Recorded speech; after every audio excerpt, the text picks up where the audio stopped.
우리가 속는 거짓말이라고 하는 제목으로 하나님의 말씀을 선포하겠습니다. 예레미야 7장은 예레미야가 성전 문 앞에서 하나님의 말씀을 선포했다라고 해서 성전 설교라고 하는 별명이 붙어 있습니다. 2절 상반절을 보십시오. 너는 여호와의 집 문에 서서 이 말을 선포하여 이르기를. 때는 요시야 왕 사후 그의 아들 여호야김 저기 초에 있었던 일입니다. 요시야 왕은 종교 개혁을 단행하고 성전을 수리했던 훌륭한 왕이었습니다. 우상을 파괴하고 말씀을 가르쳤습니다. 그러나 안타깝게도 39의 나이에 애국과의 전투에서 전사하고 말았습니다. 요시야가 죽고 난 후 그 아들 여호야김이 왕이 되자 아버지가 파괴했던 우상을 다시 세우기 시작합니다. 우상 숭배 길로 돌아섰습니다. 이런 위기의 시대 때 예레미야가 성전 문 앞에서 설교한 것입니다. 1절입니다. 여호와께서 예레미야에게 말씀이 임하니라 이르시되.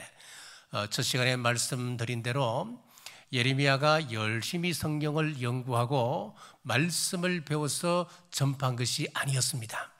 하나님의 말씀을 그대로 받아서 그대로 선포했습니다. 그래서 이것은 신탁입니다.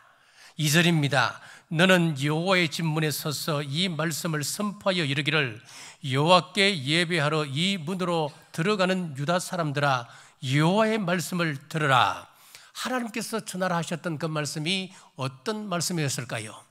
첫째, 여호와의 성전이라 하는 말은 거짓말임을 전했습니다. 4절입니다. 너희는 이것이 여호와의 성전이라 여호와의 성전이라 여호와의 성전이라 하는 거짓말을 믿지 말라. 예레미야 시대 때 만연했던 교리가 하나 있습니다. 성전 교리였습니다. 하나님의 성전이 이곳에 서 있기 때문에 예루살렘은 절대로 망하지 않는다라고 하는 교리였습니다. 그래서 이들은 마치 주문을 외우듯이 여호와의 성전, 여호와의 전이라, 여호와의 전이라, 여호와의 전이라 라고 외쳤습니다.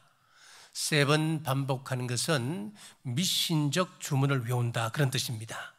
이것이 교리화된 것은 이미 성경에 나와 있는 말씀이기 때문에 이것이 교리화된 것이기도 합니다. 시편에 이런 말씀이 있습니다. 시편 132편 13절에서 15절입니다. 여호와께서 시온을 택하시고 자기 거처를 삼고자 하여 이르시기를 이는 내가 영원히 쉴 곳이라. 내가 여기 거주할 것은 이를 원하였음이로라. 내가 이 성의 식료품에 풍족히 복을 주고 떡으로 그 빈민을 만족하게 하리로다. 이 성은 영원할 것이다. 이 성은 절대 망하지 않을 것이다. 그렇게 말씀하는 겁니다. 열왕기상 9장 5절입니다. 내가 내 아버지 다윗에게 말하기를 이스라엘의 왕위에 오를 사람이 내게서 끊어지지 아니하리라 한대로 내 이스라엘의 왕위를 영원히 경고하게 하려니와. 솔로몬에게 주신 말씀인데 네 아버지 다윗에게 약속한 말씀이 있다는 거예요. 이스라엘의 왕위에 오를 사람이 끊어지지 않도록 할 것이다. 이런 말씀이 있습니다. 약속이죠. 사무엘하 7장 14절에서 16절입니다. 나는 그에게 아버지가 되고 그는 내게 아들이 되리니 그가 만일 죄를 범하면 내가 사람의 매와 인생의 채찍으로 징계하려니와.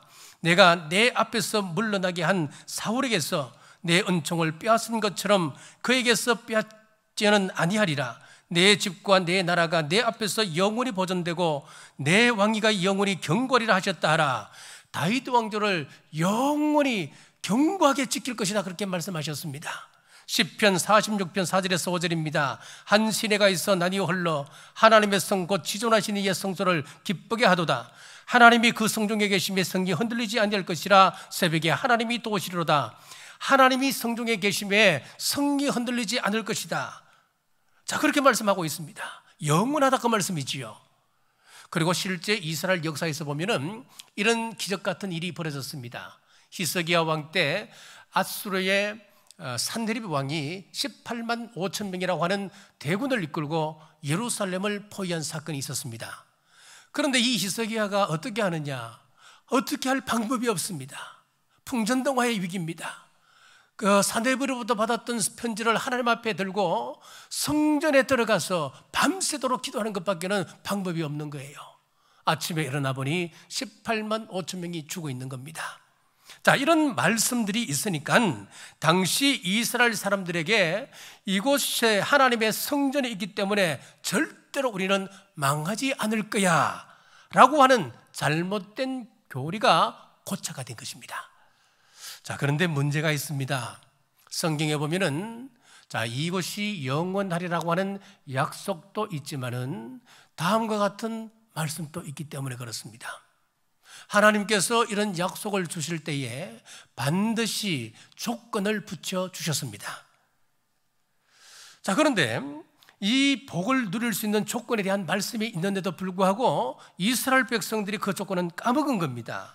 앞에 조건은 다 사라져버리고 성경에 근거했으니까 우리는 망하지 않는다, 이 성은 절대로 망하지 않는다, 잘못된 교리만 남아있는 것입니다. 시편 132편 11절에서 12절입니다.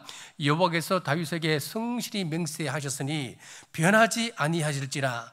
이러시기를 내 몸의 소생을 내 왕위에 둘지라. 내 자손이 내 언약과 그들에게 교훈하는 내 증거를 지킬진대 그들의 후손도 영원히 내 왕위에 앉으리라 하셨도다. 자, 하나님이 다윗에게 후손으로 계속해서 왕위를 잇게 하겠다, 이건 변하지 않는 약속이다, 그렇게 말씀하셨지만은 조건이 붙어 있는 약속이었습니다. 하나님 말씀 앞에 순종하면 내가 왕위를 영원토록 지속되게 하겠다, 그런 조건이 붙어 있는 겁니다. 다윗이 이것을 잘 이해했습니다. 왕위를 솔로몬에게 넘겨줄 때에 다음과 같은 당부를 했습니다. 열왕기하 2장 3절입니다. 내 하나님 여호와의 명령을 지켜 그 길로 행하여 그 율법과 계명과 율례와 증거를 모세의 율법에 기록된 대로 지키라. 그리하면 내가 무엇을 하든지 어디로 가든지 형통할지라. 무조건 왕위가 복받는 것이 아니라 하나님의 뜻대로 순종하고 살아가면 형통하리라, 그렇게 말씀하고 있는 겁니다. 그런데 유다 사람들은 앞에 조건에 관한 말씀은 깡그리 무시하고 뭐만 기억했느냐? 하나님이 남유다를 망하지 않게 하신다, 말씀만 마음에 담아두었습니다. 시간이 흘러서 이것이 교리화된 것입니다. 그러니까 오늘 예레미야가 성전에 들어가는 사람들의 앞길을 막고 이 교리에 속지 말라라고 강력하게 지금 선포하고 있는 것입니다.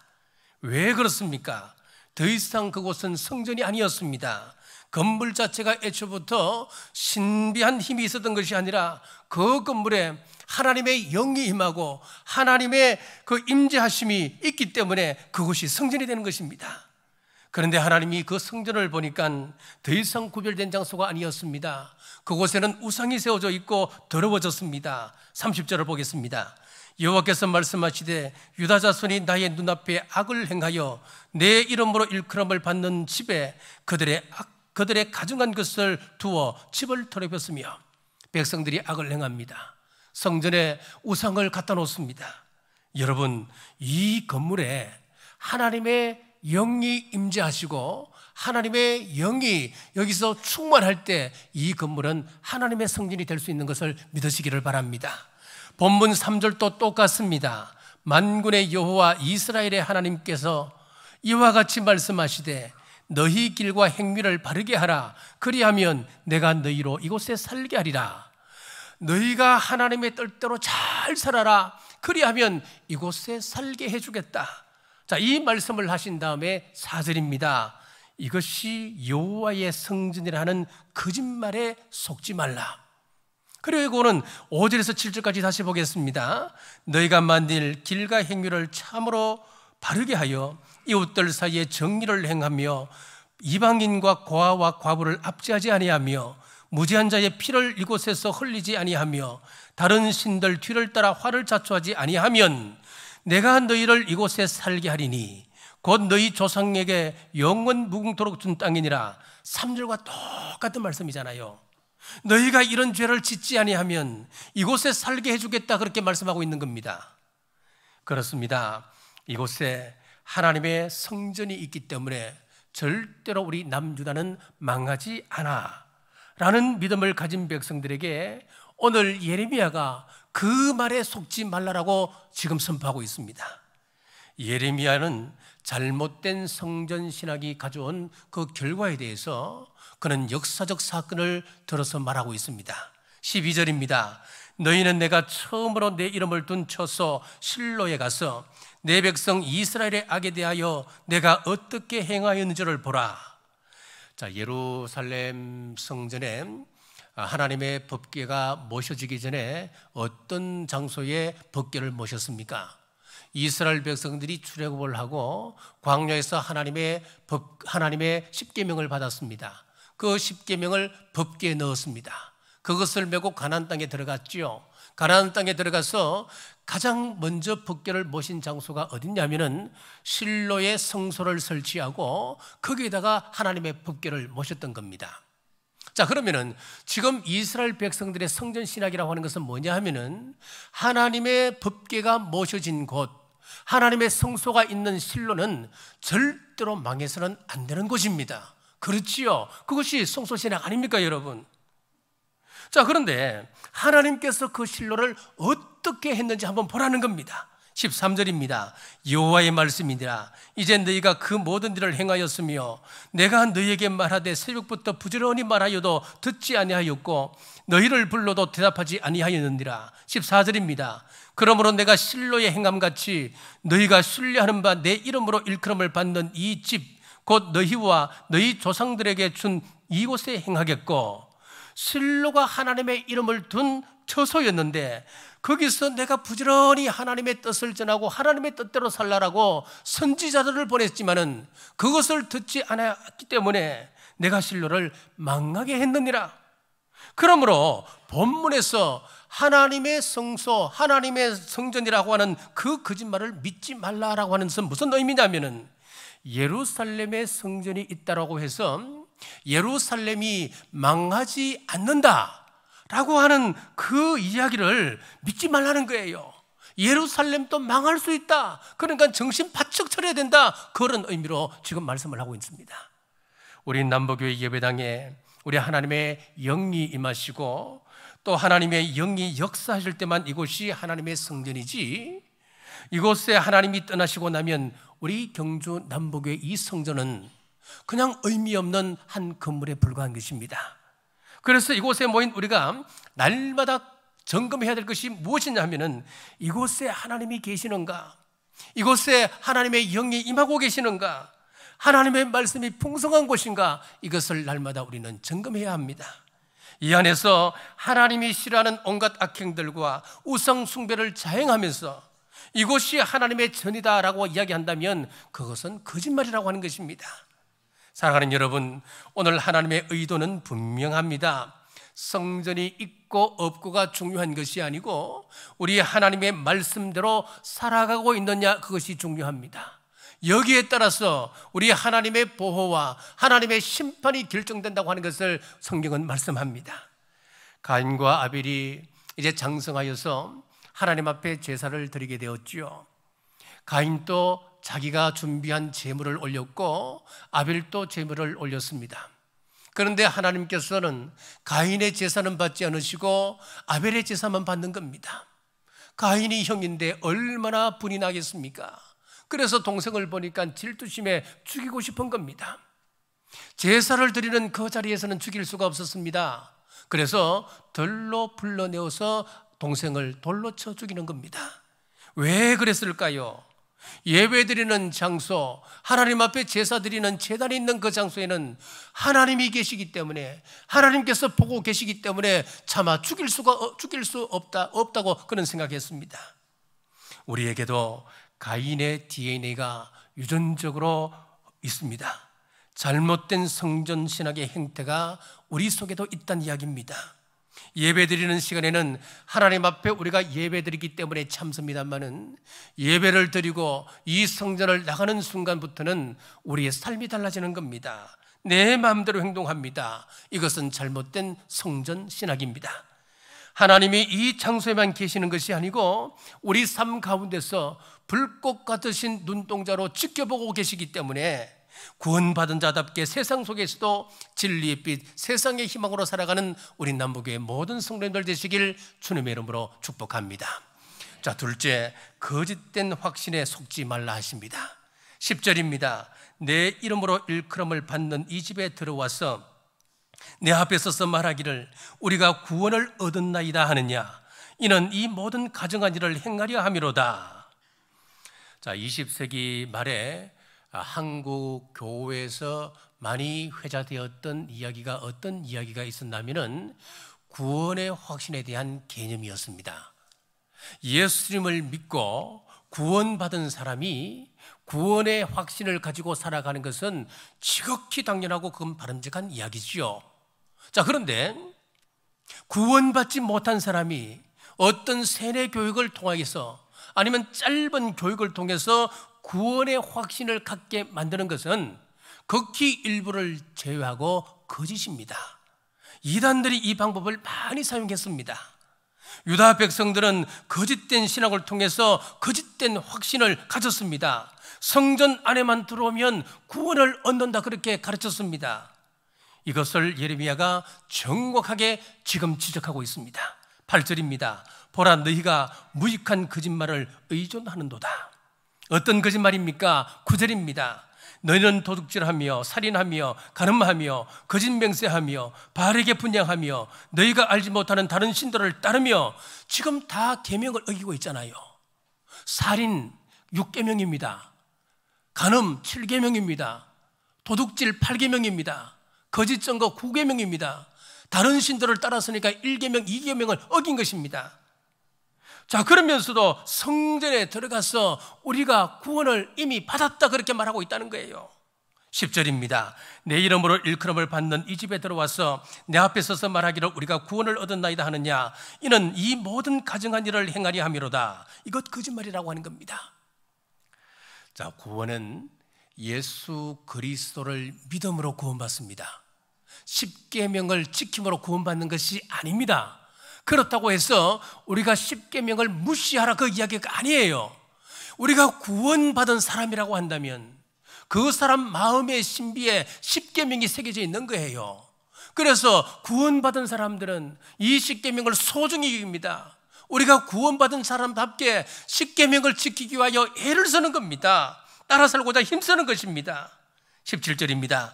너는 그들이 유다 성읍과 예루살렘 거리에서 행하는 일을 보지 못하느냐. 그들의 주중의 삶을 보라는 겁니다.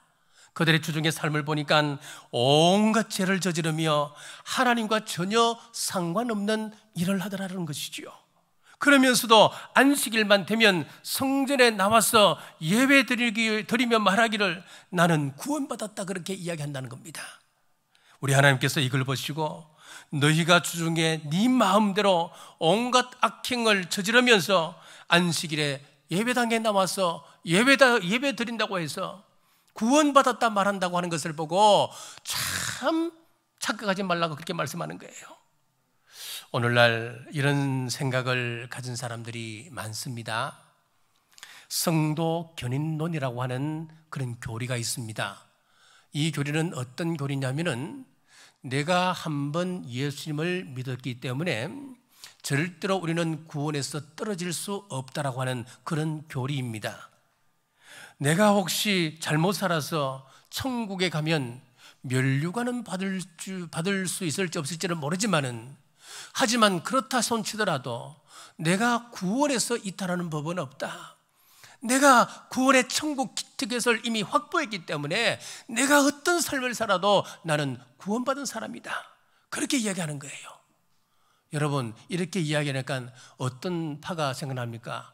구원파잖아요. 이건 구원파에서 이걸 적극적으로 이용합니다. 그러면 왜 이런 교리로 혼란이 오느냐 하니까 일대지와 마찬가지로 이것이 성경 말씀에 있기 때문에 그런 거예요. 로마서 11장 29절입니다. 하나님의 은사와 부르심에는 후회함이 없느니라. 하나님의 부르심에는 후회함이 없으시다. 우리를 구원하는 그 구원에 대해서 하나님은 후회함이 없으시대요. 절대로 취소하지 않으신답니다. 요한복음 10장 28절입니다. 내가 그들에게 영생을 주노니 영원히 멸망하지 아니할 것이요 또 그들을 내 손에서 빼앗을 자가 없느니라. 하나님 주신 영원은 영원하고 그 구원을 빼앗을 자가 없다라고 말씀하고 있습니다. 자, 그런데 우리 성경에는 이런 말씀만 있는 것이 아니고 또 구원의 확실성을 이야기하면서도 동시에 구원에서 떨어질 수 있으니까 조심하라고 하는 이 말씀도 같이 나오기 때문에 문제가 되는 거예요.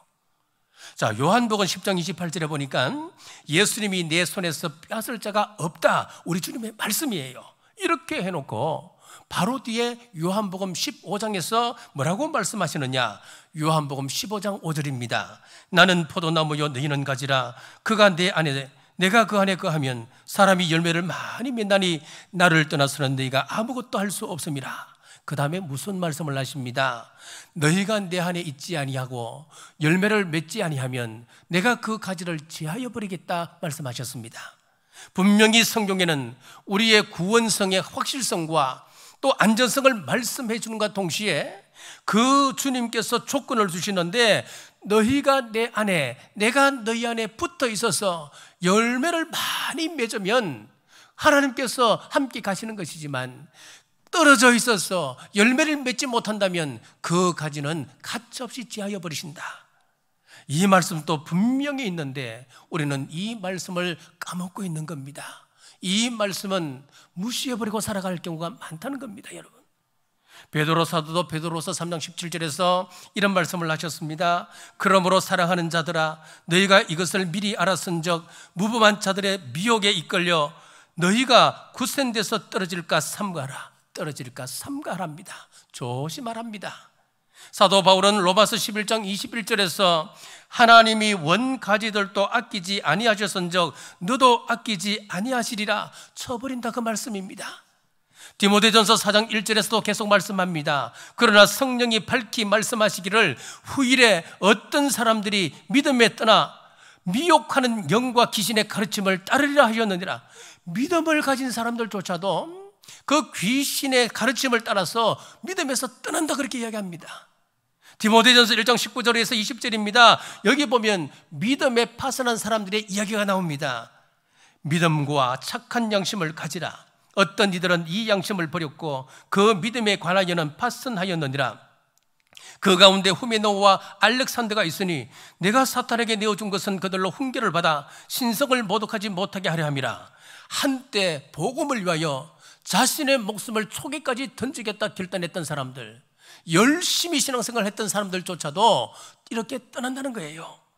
히브리서 6장 4절에서 6절입니다. 한번 빛을 받고 하늘의 은사를 맛보고 성령에 참여한 바 되고 하나님의 선한 말씀과 내세의 능력을 맛보고도 타락한 자들은 다시 새롭게 하여 회개하게 할 수 없나니 구원받고도 타락한 사람이 있을 수 있다는 거예요. 빌립보서 2장 12절입니다. 두렵고 떨림으로 너희 구원을 이루라. 여러분, 성도 견인론이 틀린 교리가 아니에요. 그것도 맞습니다, 여러분. 자, 틀린 것이 아니라 구원받은 자답게 그 뒤따르는 삶, 주님만에 거하는 삶에 목숨을 걸어야 한다는 이야기입니다, 여러분. 우리 하나님께서 주신 이 구원은 값싼 구원이 절대 아닙니다. 쉽게 쏟아버려서는 안 되는 그런 겁니다. 우리가 마땅히 붙들어야 할 말씀은 두렵고 떨림으로 우리의 구원을 이루어 가야 되는 것이구나. 주님 안에 내가 거해야 되는 것이구나. 믿음 안에 내가 있다고 하는 것을 확정해야 되는 것이구나. 내가 주님 안에 거해야 믿음에서 떨어지지 않는 것이고 구원에서 떨어지지 않는 것이구나. 그런데 주님 안에 있지도 않으면서 성령님을 근신되게 하면서 하나님 말씀대로 순종하며 살지도 않으면서 나는 괜찮아, 나는 이미 구원받았잖아, 내가 교회 다니니까, 오늘 또 교회에 나와서 예배 자리에 앉아 있으니까 나는 구원은 확실해. 이것이 예레미야가 지적하고 있는, 속고 있는 거짓말이라고 하는 것입니다. 자, 한국교회는 참 교파가 많습니다. 우리 대한예수교 장로회만 해도 큰 것만 해도 고신, 합동, 통합이잖아요. 또 그 안에도 보면은 수십 개, 수백 가지가 또 나뉘어집니다. 자, 얼마나 교단이 많은지요. 그런데 교단이 많음에도 불구하고 한 성경, 한 찬송가를 같이 사용하고 있는 것은 세계 기독교 역사에서 찾아볼 수가 없습니다, 여러분. 그런데 안타깝게도 우리 한국 교회는 우리가 무엇을 고백하고 무엇을 믿고 있고 우리가 어떤 삶을 살아야 하는 것이 기독교인의 삶인지 구체적인 실천 매뉴얼이 없는 겁니다. 세상에서 빛과 소금으로 살아야 한다고 하는 명제는 있지만은 우리가 어떻게 살아야 빛인 삶이고 어떻게 살아야 소금된 삶인지 여기에 대한 분명한 매뉴얼이 없다는 거예요. 자, 이스라엘은 이 실천 매뉴얼을 613개를 만들었습니다. 이 613개의 계명을 만들어서 이것을 철저하게 지키도록 하는 거예요. 그래서 613개를 보고 다른 사람들은 그러지요. 야, 과하다. 좀 저게 뭐 하는 거냐. 사람들을 올가면은 저건 올무지. 저건 우리 시대에 맞지 않는 거야. 그렇게 이야기를 합니다. 그런데 지금 역사를 쭉 지나 보니까 이스라엘 사람들이 만들었던 613개의 그 계명이 이스라엘 백성들을 이끌어가고 지금까지 오게 한 거예요. 우리는 명제만 있고 실천 매뉴얼이 약하다고 생각합니까?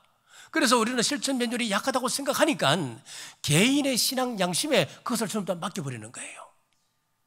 자, 이스라엘 백성들의 613개 그 계명 가운데 안식일을 지켜야 되는데 그 세부 내용으로 예를 들어서 이런 것도 있습니다.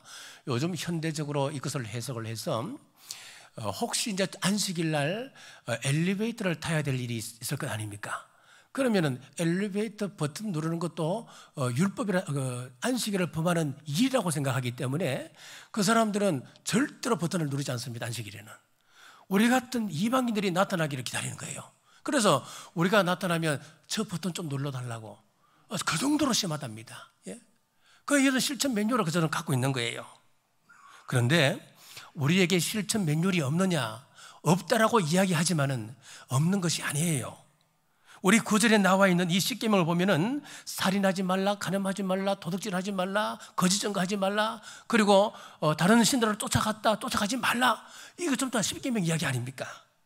우리가 마땅히 지켜야 할 실천 매뉴얼이 이미 있어요. 우리 교회도 1111 운동이 있습니다. 비전 2027 비전을 큰 비전을 선포하고 세부 내용들을 보면 1111이 있는 거예요. 그럼 우리가 그 실천 매뉴얼을 따라가야 되는 겁니다. 1년에 한 번 성경을 일독하고, 그래서 우리는 실천하기 위해서 지금 새벽기도 때 통독을 하잖아요. 그리고 10이라고 하는 것은 뭡니까? 우리가 10사람에게는 전도해야 됩니다. 그 사람이 우리 교회에 오든 아니면 다른 교회 가든 아니면 시간이 덜 되어서 그냥 벽 같은 그런 사람이라 하더라도 우리는 10사람에게 전가해야 되는 거예요. 그리고 100시간의 예배에 우리는 만들어야 됩니다. 그러기 위해서는 우리가 주일 오전 예배, 찬양 예배, 수요밤 기도의 예배, 그리고 여러분에서 가정에서 예배드리는 하루 한 번 예배설, 그거 지켜나가야 우리가 100번을 지키죠. 1000번의 기도입니다. 골반 기도 여러분 실천해 보십시오. 하루 3번 골반 기도 우리가 이야기하면 뭐 합니까? 우리가 이 실천 사항들 구체적으로 있는데도 불구하고 우리가 안 지키는 거예요. 이미 있습니다. 우리는 이걸 모르니까 믿는 판사라 하더라도 동성애가 성경적으로 얼마나 잘못되어 있습니까? 그것이 왜 죄인지도 모르고 믿는 판사가 잘못된 판결을 내려버리고 마는 것입니다. 교회는 세상 한복판에서 복음을 증언함으로써 하나님이 다스리는 통치하시는 그 하나님 나라를 이루어가는 것이 목적 아닙니까, 여러분? 그래야 세상 속에서 변화를 일으키는 촉매가 되는 것입니다. 너희 길과 행위를 바르게 하라. 그리하면 내가 너희로 이곳에 살게 하리라. 우리는 잘못된 것 고쳐야 됩니다. 삐뚤어진 것 바로 하셔야 됩니다. 그리고 구원받은 자답게 말씀의 지배를 받고 신앙의 양심을 따라 우리 하나님의 대행자로 살아가시기를 주님의 이름으로 축복합니다.